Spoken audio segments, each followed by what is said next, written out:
వాతావరణానికి సంబంధించి అప్డేట్స్ తెలియపరచడానికి మనతో పాటు ప్రముఖ సైంటిస్ట్ రాఘవేంద్ర రాజు గారు ఉన్నారు. మాట్లాడించే ప్రయత్నం చేద్దాం. ఇటీవల ఎలినో ప్రభావం వల్ల కూడా పలు రాష్ట్రాలకు సంబంధించి కూడా వర్షాలు తక్కువగా వర్షపాతం నమోదయ్యేటటువంటి పరిస్థితులు ఉంటాయంటూ కూడా మనం గతం నుంచి కూడా చూస్తూ ఉన్నాం. కానీ కొన్ని అంటే గత నెల 2 నెలల వ్యవధిలో కూడా చూస్తుంటే కొంత మాన్సూన్ సంబంధించినటువంటిది లేట్‌గా ప్రారంభమైనప్పటికీ కొంత అక్కడ భారీ వర్షాలు కురిసిన పరిస్థితి కనిపించింది. తెలంగాణ వ్యాప్తంగా కావచ్చు, అటు ఏపీ వ్యాప్తంగా కావచ్చు. మరి రానున్నటువంటి రోజులలో ఈ వర్షపాతానికి సంబంధించి ఏ విధంగా ఉండబోతుంది ఏంటి అనే దాన్ని కూడా సార్‌ని అడిగి తెలుసుకునే ప్రయత్నం త తెలుసుకుందాం. సార్ ఏంటి ఎట్లా ఉండబోతుంది?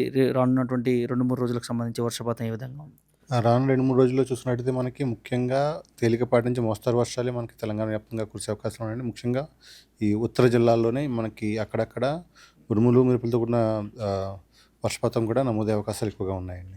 ఈ లోటుకు సంబంధించి కూడా చూస్తున్నాం సార్. ఏ ఏ జిల్లాలకు సంబంధించి ఒక్కసారి పూర్తిగా? అంటే మీరు ఈ మ్యాప్ చూసుకుంటే ఎక్కడైతే మనకి రెడ్ ఉన్నాయో అవన్నీ లోట్లో ఉన్నట్టే మనకి లెక్కండి. గ్రీన్‌లో ఉన్నాయి నార్మల్, అండ్ ఈ blue colour, light blue colour ఉన్నవి ఎక్సెస్, అంటే నార్మల్ కన్నా ఎక్కువ ఉన్న వర్షపాతం అండి. ముఖ్యంగా మనం చూసుకున్నట్లయితే కామారెడ్డి, జగిత్యాలలో మనకి అనుకున్న దానికన్నా ఎక్కువ వర్షపాతం పడడం జరిగింది ఇప్పుడున్న పరిస్థితుల్లో. అండ్ మిగిలిన హైదరాబాద్, కొమరంభీం, మసిఫాబాద్, మంచిర్యాల, జయశంకర్ భూపాలపల్లి, ములుగు, పెద్దపల్లి, కరీంనగర్, రాజన్న సిరిసిల్ల, సిద్దిపేట్, మెదక్, నిజామాబాద్. సౌత్‌లో చూసుకుంటే వికారాబాద్, హైదరాబాద్, రంగారెడ్డి, మహబూబ్‌నగర్ అండ్ నారాయణపేట. ఈ జిల్లాల్లో మనకి సాధారణ వర్షపాతం అయితే నమోదయ్యింది. మిగిలిన అన్ని జిల్లాల్లో కూడా మనకి ఈ లోటు వర్షపాతం ఉంది. ముఖ్యంగా చూసినట్టయితే మనకు ఉత్తర జిల్లాలు భద్రాద్రి కొత్తగూడెం, ఖమ్మం, సూర్యాపేట, నల్గొండ, నాగర్ కర్నూలు, వనపర్తి, జోగులాంబ, యాదాద్రి భువనగిరి అండ్ జనగాం, హనుమకొండ, వరంగల్, మహబూబాబాద్ అండ్ మిర్చి మల్కాజ్గిరి, సంగారెడ్డి, ఈ డిస్ట్రిక్ట్స్ ఎక్కడైతే రెడ్ ఉన్నాయి ఇవన్నీ మనకి సాధారణం కన్నా తక్కువ వర్షపాతం నమోదైందండి. అంటే ఇక్కడ -47, 45, 41 వరకు అంటే చాలా ఎక్కువ ఈ లోటు కనిపిస్తుంది అనుకోవచ్చు సార్. అవునండి. అంటే మనము -59 దాటితే అప్పుడు మనం భారీ లోటు కింద మనం చెప్తామండి. -59 వరకు అది లోటు వరకే వస్తుంది. సో మనం ప్రస్తుతం పరిస్థితుల్లో చూసుకున్నట్లయితే నల్గొండ, యాదాద్రి భువనగిరి, జనగాం ఈ 3 కూడా మనకి 45, 49, 47 ఇటు ఇలా మనకి లోటులో అయితే ఉన్నాయి.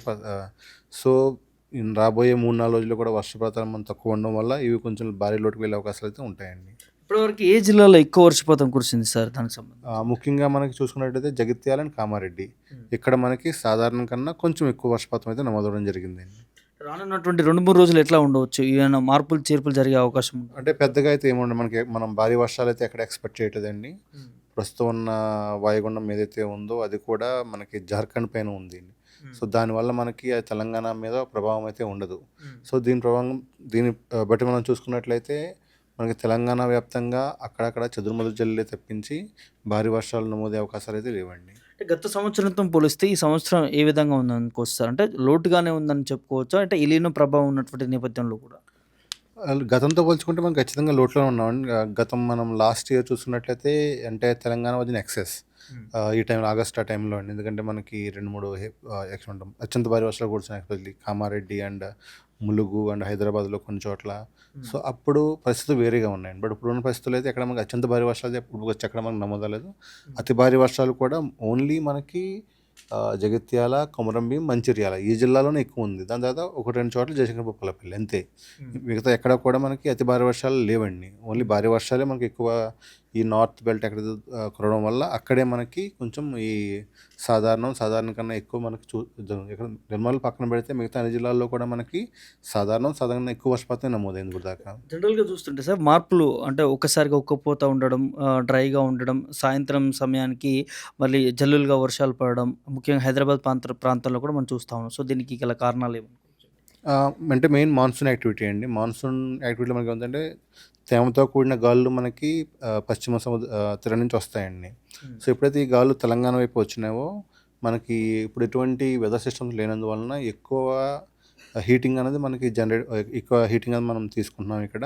సో ఎప్పుడైతే ఎక్కువ హీటింగ్ ఉందో ల్యాండ్ వార్మప్ అయ్యి దానివల్ల మనకి క్లౌడ్ ఫార్మేషన్ జరిగి అక్కడే మనకి లోకల్గా వర్షపాతాలు మనకి ఏర్పడుతూ ఉంటాయండి. నిన్న మీరు చూసినట్టయితే ఎస్పెషల్లీ హైదరాబాద్ సిటీలో కూడా మీరు చూసినట్లయితే 1, 2 చోట్ల అంత ఎక్కువ కూడా కాదు. ఒక్కసారిగా వర్షం వస్తుంది, జల్లు గట్టిగా కొడుతుంది, మళ్ళీ ఒక 10 నిమిషాల తర్వాత వర్షం మళ్ళీ మనం ఉండదు మనకు. సో ఇటువంటి పరిస్థితులు ఎక్కువ ఉంటాయండి. అంటే ఎందుకు సార్ ఉత్తర తెలంగాణ జిల్లాలోనే ఇన్ని జిల్లాలకు సంబంధించి ఒక 10, 15 జిల్లాలకు సంబంధించి కూడా డ్రై వాతావరణం, లోటు వర్షపాతం దీని ప్రభావం ఏమనుకోవచ్చు? అంటే ఇది స్టాటిస్టిక్స్ ప్రకారం అండి. మనం ఎలా అంటే ఇప్పుడు ఖచ్చితంగా ఎల్‌నినో ప్రభావం అయితే ఉంది. ముందు నుంచి చెప్తున్నాం మనం. ఎల్‌నినో ప్రభావం అయితే ఉంది. నెక్స్ట్ ఏంటంటే ఎస్పెషల్లీ ఈ జిల్లాలు అయితే ఉన్నాయో ఇవన్నీ కూడా మనకి భారీగా నమోదయ్యే జిల్లాలు. వర్షపాతం సాధారణంగా మీరు చూసుకున్నట్లయితే భారీ వర్షాలు ఎక్కువగా వచ్చేవి ఒకటి మనకి ఈ నార్త్ వెస్ట్ రీజియన్. అంటే మనకి ములుగు, ఆదిలాబాద్, నిర్మల్, నిజామాబాద్, కామారెడ్డి ఈ రీజియన్. నెక్స్ట్ వచ్చేది ములుగు, భద్రాద్రికొడం, ఖమ్మం ఈ రీజియన్ అండి మామూలుగా. సో ఇప్పుడు ఉమ్మడి ఖమ్మం కానీ, ఉమ్మడి నల్గొండ జిల్లాలో చూసుకున్నట్లయితే అప్పుడు మనకి ఏంటంటే ఎక్కువ వర్షపాతం ఈ ఏరియాలో నమోదైంది. సో స్టాటిస్టిక్స్ పరంగా చూడడం వల్ల ఈ సంవత్సరం ఎప్పుడైతే మనకు తక్కువ వర్షాలు పడుతున్నాయో దానివల్ల లోటు కనిపిస్తూ ఉందండి. అంతేకాక ఈ సంవత్సరం మనకి ఎటువంటి అల్పపీడన ప్రాంతాలు కానీ, ద్రోణులు కానీ, ఉపరితల ఆవర్తనాలు కానీ మనకి బంగాళాఖాతం ఎస్పెషల్లీ మనకి ఆంధ్రప్రదేశ్ తీరంలో ఏర్పడలేదు. ఆంధ్రప్రదేశ్లో అయితే సౌత్ ఒడిషా తీరంలో ఏర్పడలేదండి. సో దానివల్ల మనకి ఈ తెలంగాణలోని ఈ ప్రాంతం పైన ఎటువంటి వాతావరణ ప్రభావం లేదు. సో దానివల్ల మనం అనుకున్న దానికన్నా తక్కువ వర్షాలైతే ఇవి ఇక్కడ రావడం జరిగింది. సో దానివల్ల లోటు అనేది కంటిన్యూ అవుతుంది. ఇక తగ్గే అవకాశం ఉంటుందా సార్? ఎందుకంటే ఈ ప్రాంతంలో ఎక్కువగా రైతులంతా కూడా వరి సాగు చేసుకుంటా ఉంటారు. ఉత్తర తెలంగాణకు సంబంధించి కూడా. మరి ఈ ప్రాంతంలో ఇదే విధంగా లోటు కొనసాగే అవకాశం ఉంటుందా? తగ్గే అవకాశం ఉంటుందా? ఒక నెల వ్యవధిలో ఎలా ఉండవచ్చు తూర్పు తెలంగాణకు? అంటే ప్రస్తుతం నెలకైతే ఇంకా చెప్పలేమండి. ప్రస్తుతం ఉన్న పరిస్థితి ప్రకారం నెక్స్ట్ వచ్చే 7-10 రోజులు చూసుకున్నట్లయితే మనకి ఎటువంటి వాతావరణ పరిస్థితులు అనేవి అనుకూలంగా ఉండే అవకాశాలు కనబడడం లేదు. సో దీని పరంగా చూసుకుంటే ఈ లోటు అన్నది కొంచెం మనకి ఇలాగే ఉండే అవకాశాలు ఉన్నాయి. లోటుని పూడ్చే సిస్టమ్స్ అయితే ఏమీ లేవండి. Thank you sir. Thank you. ఇది ఓవరాల్‌గా ఉత్తర తెలంగాణకు సంబంధించి కొన్ని జిల్లాల వరకి కూడా ఈ వర్షపాత లోటు అనేది ఇదే విధంగా కొనసాగేటటువంటి పరిస్థితులు ఉంటాయంటూ కూడా వాతావరణ శాఖ అధికారులు చెప్తున్నటువంటి పరిస్థితి కనిపిస్తూ ఉంది. సో ఓవరాల్‌గా ఈ ఎలినో ప్రభావం వల్ల కూడా అక్కడక్కడ వర్షాలు కురిసినప్పటికీ కానీ కొన్ని ప్రాంతాల్లో ప్రత్యేకంగా మనం ఇక్కడ చూస్తూ ఉన్నాం ఉత్తర తెలంగాణకు సంబంధించి ఈ రెడ్ ఏదైతే ఉన్నదో సో సైంటిస్ట్ రాజు గారు కూడా అదే చెప్తా ఉన్నారు. ఈ ప్రాంతానికి సంబంధించి -35, హన్మకొండకు సంబంధించి, వరంగల్‌కి సంబంధించి -41, మహబూబాద్ సంబంధించి -20, అదేవిధంగా భద్రాద్రి కొత్తగూడెం -26, ఖమ్మం -26, సూర్యాపేట -31, నల్గొండ -49, భువనగిరికి సంబంధించి -47, జనగాం -45, అదేవిధంగా మరి మేడ్చల్ మల్కాజ్గిరి -41, సంగారెడ్డి -28, నాగర్ కర్నూలు -38, అదేవిధంగా వనపర్తి -36, జోగులాంబ గద్వాల -33. అంటే ఈ జిల్లాలకు సంబంధించి దాదాపు 10-12 జిల్లాలకు సంబంధించి కూడా సో మైనస్ లోటులోనే ఉన్న పరిస్థితి కనిపిస్తూ ఉంది. ఇంకో అత్యంత లోటు వర్షపాతం తక్కువ ఉన్నదైతే ఇక్కడ మనకి గ్రీన్లో కనిపిస్తూ ఉన్నాయి కదా. ఇవన్నీ జిల్లాలకు సంబంధించి ఎక్కువగా మనకి అంటే జగిత్యాల జిల్లాలో ఎక్కువ వర్షం పడినటువంటి పరిస్థితి కనిపిస్తుంది. కామారెడ్డి జిల్లాలో కూడా అంటే తెలంగాణ జిల్లాలతో పోలిస్తే ఈ 2 జిల్లాల్లోనే అత్యంత ఎక్కువగా వర్షపాతం నమోదైనటువంటి ప్రాంతంగా మనకి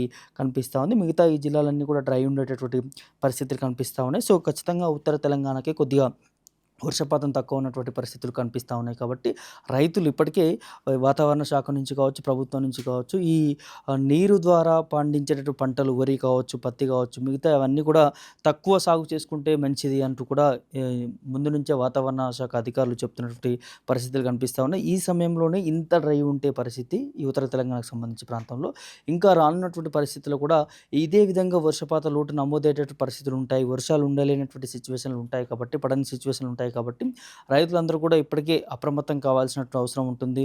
వేసుకున్నటువంటి పంటకు సంబంధించి కూడా పంట మార్పిడి చేసుకుంటే బాగుంటుంది. ఎందుకంటే రీసెంట్గా చాలా వరకు చూస్తున్నాము ఈ పత్తి సాగు చేసేటటువంటి రైతులకు సంబంధించి నీరు లేక ఆ పత్తి అంతా కూడా చేను అంతా కూడా చాలా తక్కువగా పెరిగి అక్కడే ఉండిపోయిన పరిస్థితి వర్షం లేక దాన్నంతా కూడా పంట మార్పిడి చేసుకుంటే బాగుంటుందనే దాన్ని కూడా ప్రభుత్వం నుంచి కూడా కొన్ని సూచనలు జారీ చేసిన పరిస్థితి కనిపిస్తుంది. వాతావరణం నుంచి కూడా ఈ జిల్లాలకి ఇంకా వర్షపాత లోటు ఉండేటటువంటి పరిస్థితులు కనిపిస్తూ ఉన్నాయి. ఇప్పుడు సంపత్ ప్రభాకర్, హైదరాబాద్ వాతావరణ శాఖ నుంచి.